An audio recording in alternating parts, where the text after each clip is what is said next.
you. Leaning back, I'm so in love with you. Yun na nga, what's up guys? Kamusta? Gawa lang tayo ng short review dito sa aking gimbal stabilizer LO8. Yan, bagong-bago to dahil pinigyan lang ako, niregaluhan lang ako ng isang kaibigan. So yun nga, sa mga hindi pa nagsusubscribe sa channel ko, please do subscribe and palike na lang din ako ng mga videos and yun. So, umpisa na nga tayo sa pag-review ng aking gimbal stabilizer. Gimbal stabilizer LO8. So, yeah. Actually, nagamit ko na siya kanina. And then, panoorin nyo na lang yung video na ginawa ko. Bago tong video ko na to, panoorin nyo kung paano ko siya ginamit. Kung okay ba siya gamitin. Kayo na makakapagsabi na. Nasa check nyo na lang yung videos ko and then pa-subscribe na lang din. So, eto nga yung laman niya. Ayan, yung pinaka gimbal stabilizer. Ayan yan. Kitang-kita. So, kung gusto niyo kung gagawa kayo ng video or gusto niyo mag-picture, group picture or selfie, ayan, pwede to. And then, murang-mura lang to. I think nasa 1,500 pesos. Ganun. Pero dito sa Saudi is around 100 plus or kulang 200. Ganun. So, yun nga. So, umpisa na tayo. Ito nga yung stabilizer.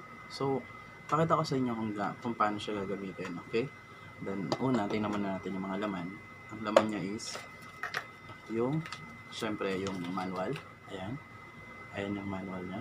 Yung manual siya sa sarili. So, yan. Naka-translate siya sa English at sa Japanese. Okay?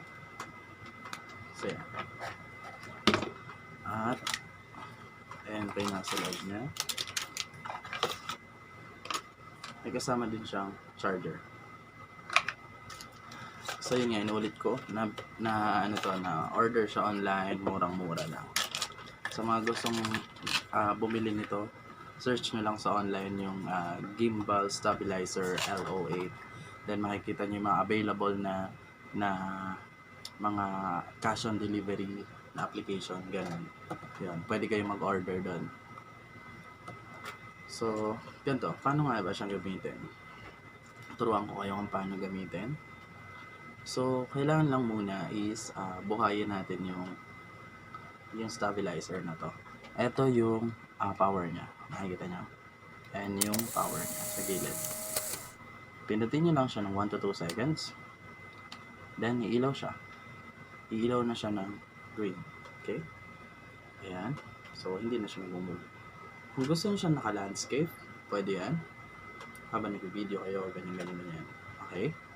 And then, kung gusto nyo siya naka-portrait, pindutin nyo lang na isa. And then, kung saan na siya nag-twist. Okay? So, ayan. Naka-portrait na siya. Lagay nyo lang siya, yung phone nyo dito. Ipit nyo lang siya. Ayan, na-adjust yan. Bubukan nyo lang siyang ganun. Na-adjust to. So, pwede itong gamitin sa iPhone, smartphone, pwede. Pwede siya.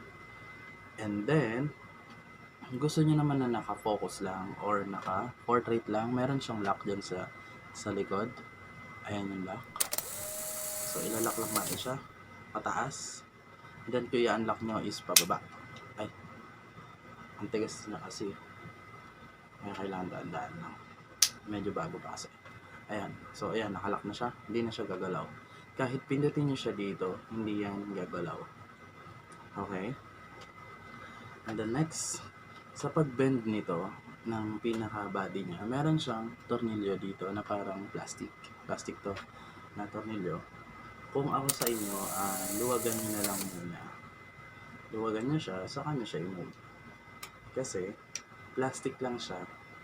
Kapag nakahigpit siyang ganyan, tapos minove nyo siya, pwedeng baka mag-crack yung pinaka-elbow niya. Ayan. Baka mag-crack kasi. Kaya, luwagan nyo na lang muna pagka i-bend nyo. Okay? Tapos, isa pang maganda dito is pwede na gamitin as tripod. Ayan. Meron siyang 70 70 centimeter long. Oh, ayan, may stick siya. 70 centimeter.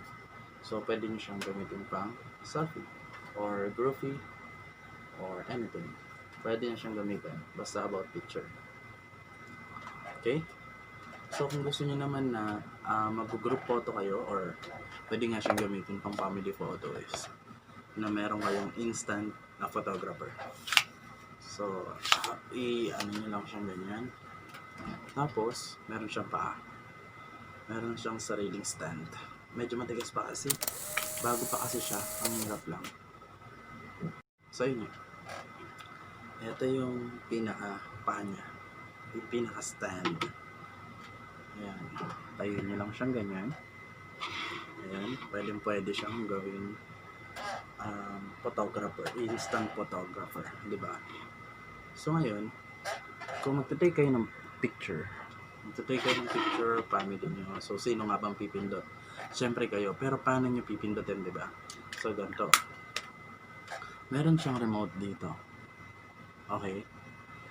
And then, you-hold nyo lang siya ng 2 seconds. Then, ilaw siya ng blue. And then, di-bluetooth siya. Di-bluetooth. Slide nyo lang siya para makuha nyo to. Kasi tatanggal siya. Ayan. Slide nyo lang yan. And then, pagka magtitake kayo ng photo, ayan, click nyo lang to. Click nyo lang tong pindutan na to. So, kung saan siya magka-capture. So, yun. So, ulitin ko lang nabibili siya online. Sa mga bago pa lang na nagba-vlog katulad ko, sa mga gustong gumawa ng videos, or gustong gumawa ng mga kung ano-ano, collage, picture, or anything. Pwede to. Affordable pa. Order na lang kayo online. Okay? So, yun. Sa mga hindi pa nagsusubscribe, sa mga hindi pa nakakapanood ng mga videos ko, yun, please, subscribe na lang ako ng aking channel.